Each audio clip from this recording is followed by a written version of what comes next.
Hello, this is your host of CivilNet, Eric Hacopian, welcoming all of you to our new broadcast. It's going to be called Insights with Eric Hacopian, during which I will go over and give my editorial comments on the important issues of the week. The issues that we're going to be discussing about this week are going to be about President Robert Kocharyan's intentions to enter this year's parliamentary elections, if we have any, the issue of our POWs, and Turkish-American relations. The first issue of the week is the announcement by former President Robert Kocharyan that he is likely to enter snap parliamentary elections if elections are called this year. Let's look at what this means and who the likely winners and losers of his decisions are. What this means is that this year's elections, instead of being focused on the future, are going to be focused about things of the past. Any race between where the two primary candidates are President Robert Kocharyan and the current Prime Minister Nikol Pashinyan are going to be rehashing the issues of the past, whether it would be the 10 years rule of Robert Kocharyan or the events of 2008, rather than being focused on the future.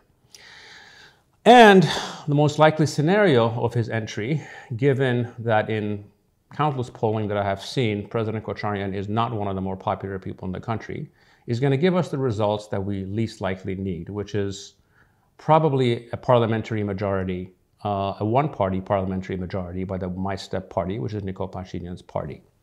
Let's look at the winners and the losers. The winner in this case, frankly, is the current Prime Minister Nikol Pashinyan. There is nothing more than he would like to have an election which all the issues are about the issues of the past, about March 1st, 2008, and the revolution. That plays entirely into his hand and is entirely favorable to him. The primary loser in this case is going to be the Armenian public, because what we don't need is an election that is about the past, but an election that is focused on the future and the future of the country and where we go from here. What the country needs at this point is not one-party rule. What we need is a coalition government of reformists that are excluding the worst element of the old regime.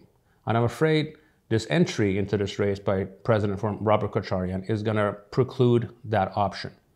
Having said that, the former president, because of his experience in military and foreign policy, does have a lot to add to our debate.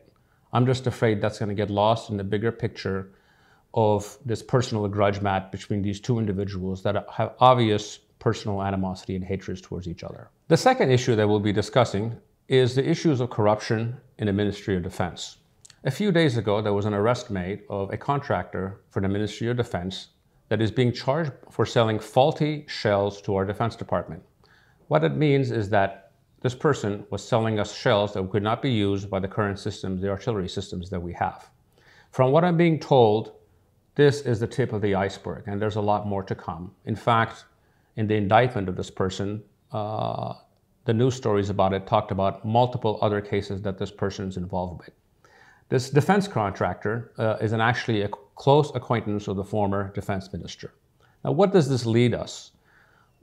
Again, what this leads us to is back to a point that we've discussed before. We need to have a detailed study of the war and what went wrong with it and what reforms are necessary.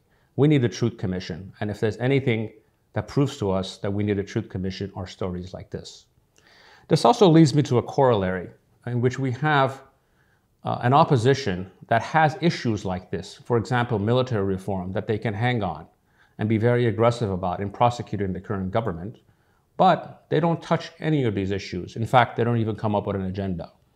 I would urge them, if they're interested in winning people over and having a chance in the next elections, coming up with a reformist agenda, of which on top of it is military reform and a truth commission, to know what we need to do to reform our military, so what happened to us in the 44-day war will never happen again.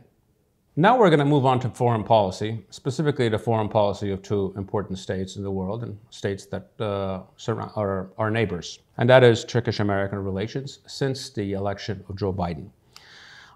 Much has been made of this one fact that President Joe Biden has yet to return Erdogan's phone calls.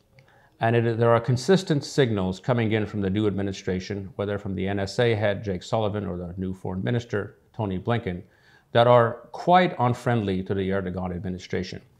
We all know that during the hearings that Tony Blinken went through, he referred to Turkey as a so-called ally, which is quite a veiled slap to the Turkish regime. Secondly, in a recent conversation that National Security Advisor Jake Sullivan had with his counterpart in Europe, in the press release that they put out, they specifically talked about two countries of concern that were discussed in this conversation, in which they listed China and Turkey, which is quite an interesting choice of countries to put on there. What this means is if Erdogan is going to make his turn to the West, it's going to cost him far more dearly than he would expect. And he would have to give up far more things that he would normally want. Primarily two things: the SS-400 missile systems that he's bought from Russia, and his political and military independence to be aggressive and to get involved in the countries around him. I think one of the issues that Erdogan and his team are likely missing is that it is true that Turkey has vital geopolitical importance. However, all past relationships, Western relationships with Turkey, have always been based on the country and the military. Now, in the current Turkish regime, there's only one person that matters. There's one decision maker, and everything is personalized to him. And if there's one consensus figure outside of Vladimir Putin that is universally disliked in Washington, it's Erdogan. So I think we're going to have a lot more drama on this front before things are worked out. And I think if Turkey is going to make its westward turn, it's going to have to give up a significant portion of its foreign policy independence. The next issue we're going to discuss, which is also a foreign policy one, is about the recent visit of the Iranian Foreign Minister Javad Zarif to Armenia, Turkey, and Azerbaijan. Javad Zarif is one of the more sophisticated diplomats of our times, and he actually said interesting things in different places. When he was in Baku, he made a statement that upset many people in Armenia because he congratulated Azerbaijan in liberating, quote unquote, its territories without specifying what those territories meant. However, 2 days later, he made another startling announcement for someone who's quite guarded in what he says, in which he made very clear statements about the importance of Armenia's territorial integrity, mentioning how important Armenia's territorial integrity is to Iran. There's really only one way to interpret that, and one needs to go back to that infamous parade when Erdogan and Aliyev stood together, Erdogan making territorial claims on Iran, and Aliyev making territorial claims on Armenia. That is the Iranian version of their answer to what was said that day. And this is something that we need to pay close attention to and seize on our foreign policy front to make new alliances and make clear what is acceptable and what is not acceptable, because Zarif's statements are essentially a red line by the Iranians, a red line that we should join. Our last item of the week, and it's a bit of good news, involves our POWs. 5 of our POWs were freed from Azeri captivity and flown back to Yerevan last week.